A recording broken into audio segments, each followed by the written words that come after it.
Hello students, welcome in our EVS class. We are learning our fifth lesson, water for every household. In previous video, we have learned about need and storage of water. We also learned how to take care of drinking water. Now we will proceed further. So let's see supply of water. Large cement or plastic tanks are installed. Install means are fixed on the roofs of big buildings. Children, we can see cement and plastic tanks are fixed on the roofs or the terrace of our buildings. Water from these tanks can be piped to kitchen, bathrooms, toilet in this building. When taps are fitted on the pipes, water can be taken or shut off according to the need. There are taps fitted on the pipes. This helps people use the water according to their needs. In this picture, you can see water stored in the tank on the roof of the building. Using a pipes, water supplied to kitchen, bathroom, etc. This is how water from just one tank can be obtained at several places in a building at the same time. Now we will see water supply for a human settlement. Settlement means a community where people live. Lakes, rivers, reservoirs means lake or dam used to store large amount of water. These are the sources of water.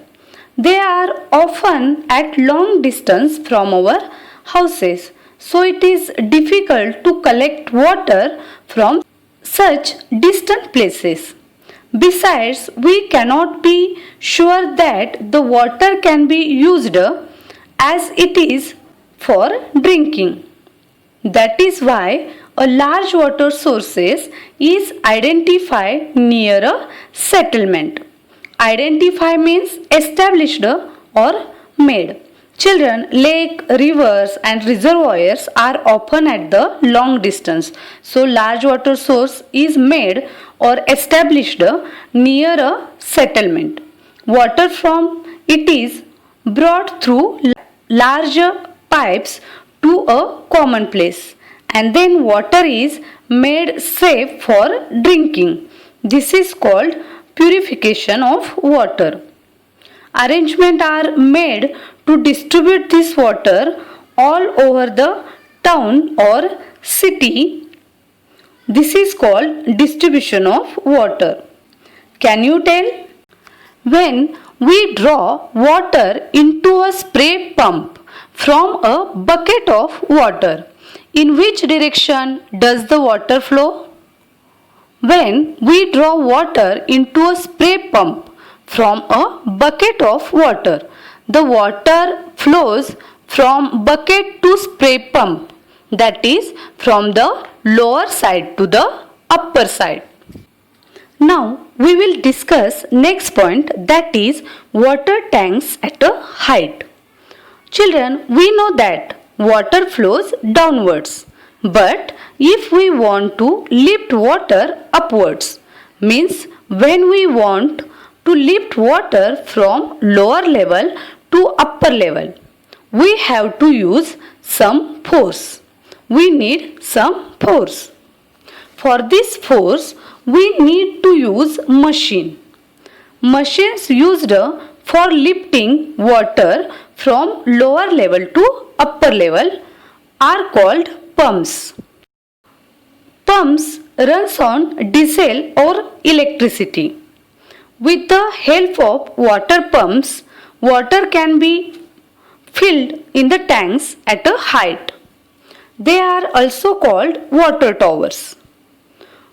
From here, water supplied to towns or cities. Such tanks or water towers are used to store the water that leaves the water purification plants means purified water is stored in such water towers. According to the need of people, water is released from these tanks through big pipes. This pipe branches out into many smaller pipes which lead the water to different areas around the large water tank. Means this pipe connected to many smaller pipes and which supply the water to different areas around the large water tank. In a particular area, the pipe branches out into smaller and smaller pipes which take water to every house. In some places, there are 2 or 3 common taps for the whole area. People living in that area come there to fill water for their families. Now, homework time. Copy the spellings in your notebook.